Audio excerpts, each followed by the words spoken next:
You are joining the Titanic Lie series. Now, if the Titanic was a lie, then it is followed by numerous other lies. So the story goes that the Titanic sank around 2:20 a.m. April 15th, 1912. And 703 or 705 survive on lifeboats. Now the lifeboats supposedly are just kind of floating around the water, and then at dawn the Carpathia comes as a rescue vessel to save the stranded survivors of the hoax ship Titanic. Now, it is possible that the Carpathia actually was in the water and then did dock in New York shortly after the hoax sinking of the Titanic. Now, Carpathia may have arrived with a crew of actors ready to testify they were survivors of the so-called marine disaster, the sinking of the Titanic. So that's one possibility. Another possibility is that the ship arrives in New York with a skeleton crew sworn to secrecy. Enough crew to get the ship there, but basically no one on board, no passengers. And then once in New York, these so-called witnesses, the survivors, will emerge. And they too are just actors. So either way, it doesn't matter. The Carpathia is a rescue vessel for people that have been stranded on the water that never existed. Well, let's watch this video.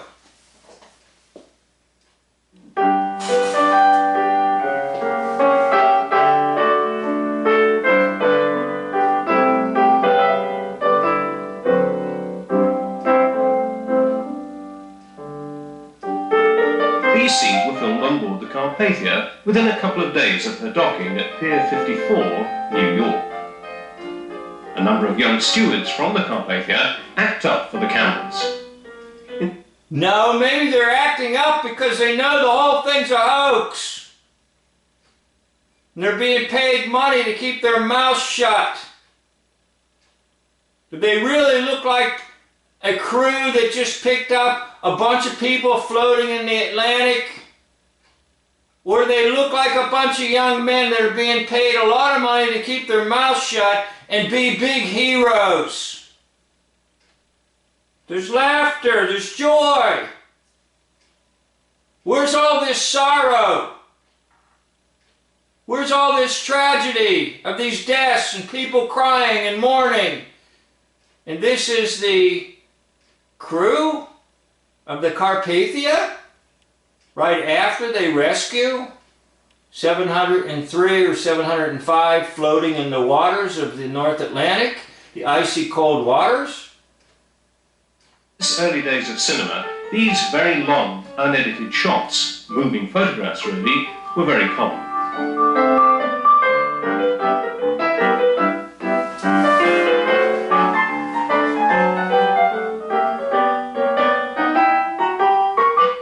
So all their clothes are clean, pressed properly.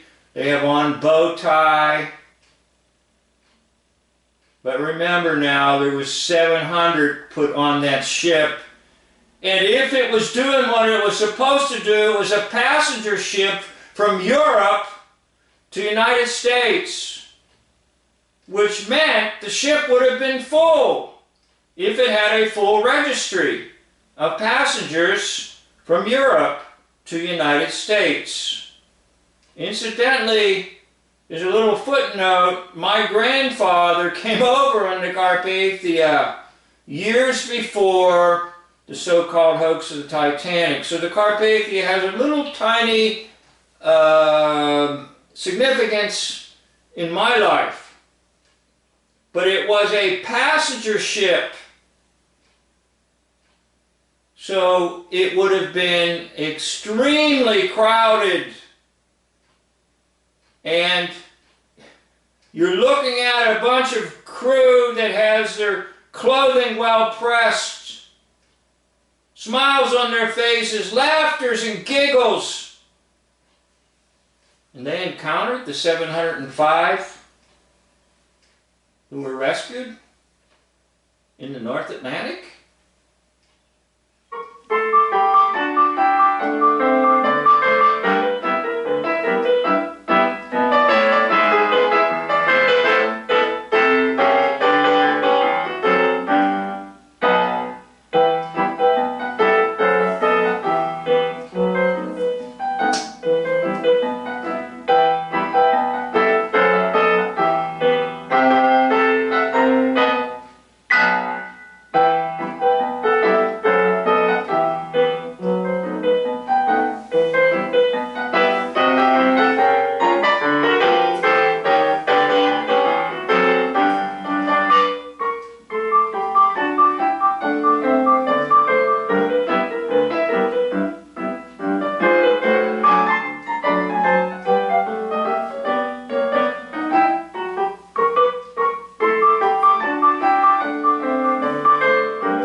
Rostron's name is misspelt on more than one newsreel.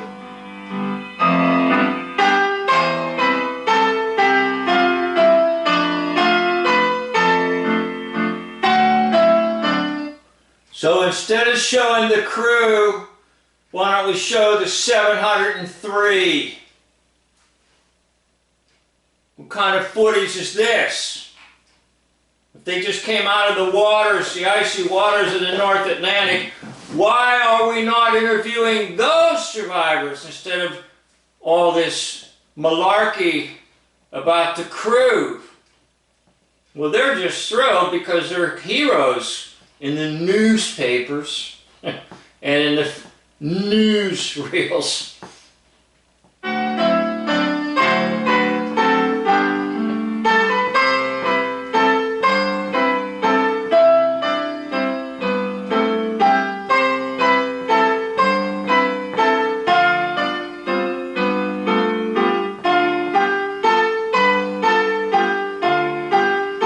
Now, I'm not real sure what's going on with this Reverend Collette, whether he's getting a telegram or whether he's buying a newspaper or whether he's signing autographs. I'm really not sure.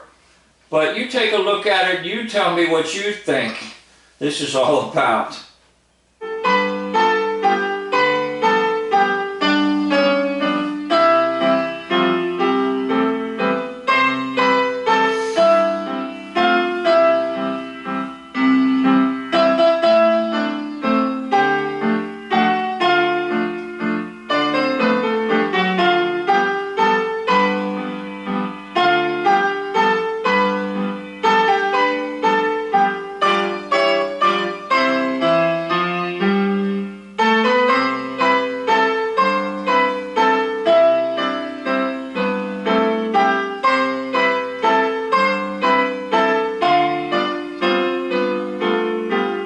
Maybe he's a local bookie and he's taking bets.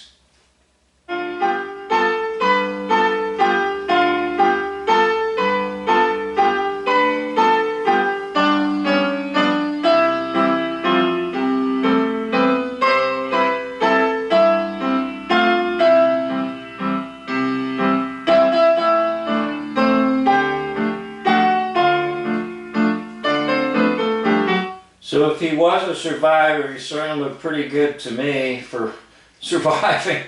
And he had on a really nice hat and nice clothing. Now that should be a clue always when you watch these so-called news stories and you see the people who are supposedly coming through all kinds of tragedy and their clothing is brand new and pressed properly, and there's not a wrinkle on it or a grease spot or anything. Anyhow, this concludes the video. Thank you for watching.